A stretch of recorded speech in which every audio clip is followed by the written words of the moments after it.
ऐसे समय में मैं अपना वक्तव्य बहुत संक्षिप्त रखूंगा। मैं इस बात के लिए माननीय रेल मंत्री का धन्यवाद दूंगा कि उन्होंने हल्द्वानी तक के लिए शताब्दी गाड़ी स्वीकृत कर दी और उस क्षेत्र को एक बहुत बड़ा विकास का मौका मिला। मैं उनका आभारी हूं।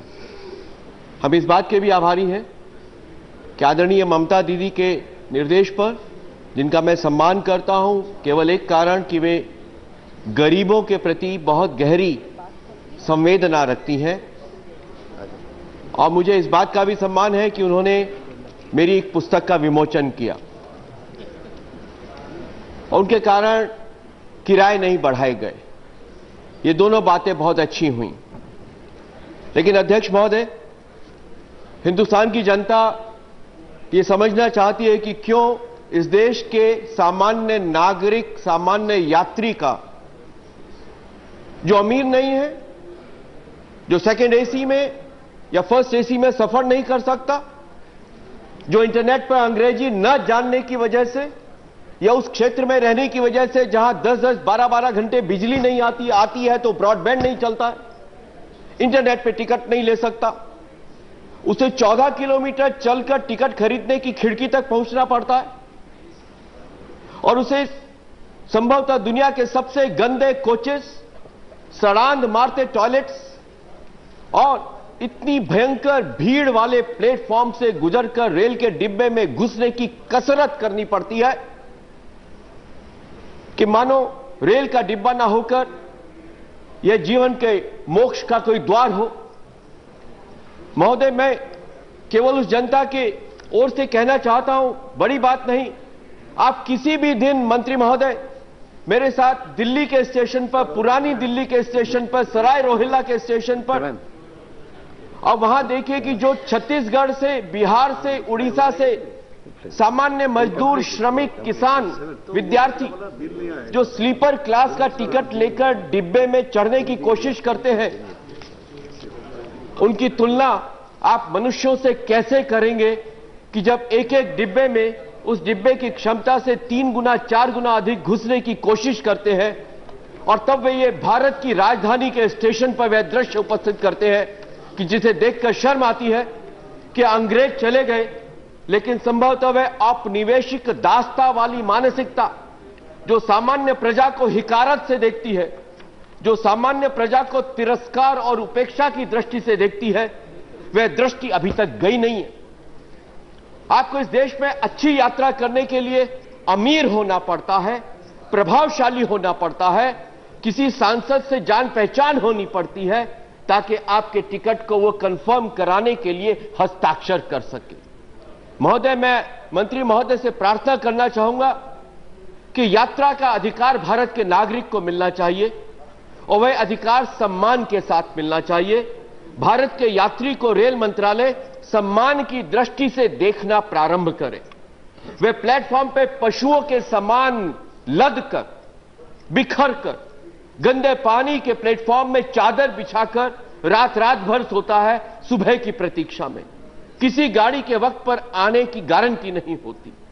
परेशान होकर, दुखी होकर किसी भी कारण से, मैं एक हमारे मित्र हैं नरेंद्र कोहली जी, उनकी कथा सुनाता हूं। एक व्यक्ति आत्महत्या के लिए रेल लाइन पर लेट गया, दुखी होकर गया तो अपने साथ में लंच बॉक्स भी उसने रख लिया। उसका दोस्त आया कि मैं तुम्हें हटाऊंगा नहीं, पर यह तो बताओ लंच बॉक्स क्यों रखा। कहा कि ट्रेन के आने का कोई वक्त नहीं है, इतना लेट होती है कि भूख लगेगी, इसलिए लंच बॉक्स भी रख लिया। तो यह स्थिति है कि कोई ट्रेन समय पर नहीं चलती और समय पर न चलने के कारण कितने यात्रियों के आगे के कार्यक्रम गड़बड़ हो जाते हैं।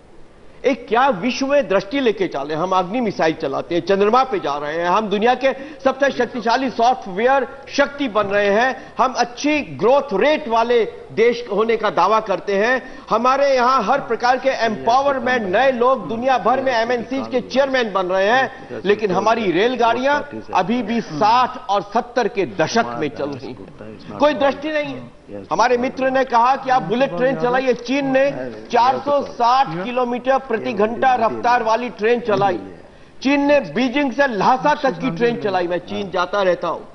अब पहाड़ों के बीच में उसने लासा तक ट्रेन चलाई। मंत्री महोदय, आप ये सपना तो दिखाइए कि आप दिल्ली से काठमांडू, दिल्ली से बैंकॉक, दिल्ली से रंगून, दिल्ली से कुनमिंग, कोलकाता से कुनमिंग, ये ट्रेन चलाने का आप साहस, दृष्टि और एक वैश्विक आयाम रखते हैं। आप वो साहस दिखाइए कि हिंदुस्तान में चीन से अधिक रफ्तार वाली बुलेट ट्रेन चले। भारत परम वैभव के शिखर पर पहुंचना ही होगा, श्री अरविंद ने कहा था। और रेल भारत की आत्मा का प्रतिनिधित्व करती है, क्योंकि सामान्य जन, गरीब जन आज भी रेलगाड़ी से ही हिंदुस्तान के कोने कोने से जुड़ता है। लेकिन मैं वह लोगों को देखकर हैरत में रह गया। मेरे मित्र आए अरुणाचल प्रदेश से, पूरा दिन वो देहरादून के रेलवे स्टेशन पर रेलगाड़ियों का आना जाना हैरत से देखते रहे। जीवन में कभी उन्होंने रेलगाड़ी देखी नहीं थी। वो ये चमत्कृत होते रहे कि इन पटरियों पर रेलगाड़ी चलती कैसे है, कैसे इंजन निकलता है, कैसे हरी झंडी दिखाई जाती है। ये 2012 की घटना है मंत्री महोदय, ये 1925 की घटना नहीं। वे लोग आज पूर्वांचल में पूछते हैं कि आप हमें क्या हिंदुस्तान का हिस्सा मानते हैं? तमाम राजधानियां पूर्वांचल की आज भी रेल लाइन से जुड़ी नहीं है। इतना बड़ा आप भेदभाव करते हैं। लोग टिकट खरीदना चाहते हैं और उनको धक्का मुक्की करनी पड़ती है। और महोदय, मैं उत्तराखंड का बताना चाहूंगा, बरेली से लाल कुआं अभी तक बड़ी लाइन नहीं बनी। रुद्रपुर से सितारगंज, खटीमा, टनकपुर की बड़ी लाइन नहीं बनी।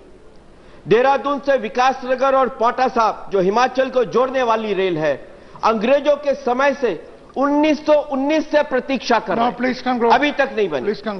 मुंबई में 20 लाख उत्तराखंड के लोग रहते हैं। हम लोग 20 साल से प्रार्थना कर रहे हैं। मुंबई से काठगोदाम तक आज तक आपने एक रेलगाड़ी नहीं दी। ये क्या तरीका है? सदन की याचिका समिति ने राष्ट्र की सुरक्षा की दृष्टि से अरुणाचल, उत्तराखंड, हिमाचल और जम्मू कश्मीर के लिए 5 रेल योजनाओं को नेशनल प्रोजेक्ट घोषित करने की मांग की थी। अभी तक उस पर कुछ नहीं किया गया। हिमाचल में कालका शिमला रेल अंग्रेजों के समय की है, उसके बाद 1 इंच रेल लाइन वहां नहीं बनी। चीन ने सीमा तक रेल ले आया और आप हिंदुस्तान को अभी भी 1919 के समय में रखे हुए हैं। देश केवल ये चाहता है आप विकास करें। अच्छा, आप रेल को मैं एक अंतिम बात कहकर समाप्त करता हूं। अभी मैं चेंगडू जाकर आया था चाइना में, वहां पे रेल प्लेटफॉर्म आने से पहले 10 मिनट पहले टॉयलेट जो है वहीं के टीटी बंद कर देते हैं और प्लेटफॉर्म जाने से 10 मिनट बाद खोलते हैं। इससे भी प्लेटफॉर्म साफ रहते हैं। और दूसरे रेल के कोचेज में अगले स्टेशन का अनाउंसमेंट होना चाहिए। मंत्री महोदय, आपने मेरी बात सुनी, इसके लिए धन्यवाद। और हमें विश्वास है कि हिंदुस्तान की रेल दुनिया की सर्वश्रेष्ठ रेल बनेगी। आपके मंत्रालय के अंतर्गत बने तो भी हमें खुशी होगी, क्योंकि हिंदुस्तान के गौरव में हमारा गौरव है। धन्यवाद।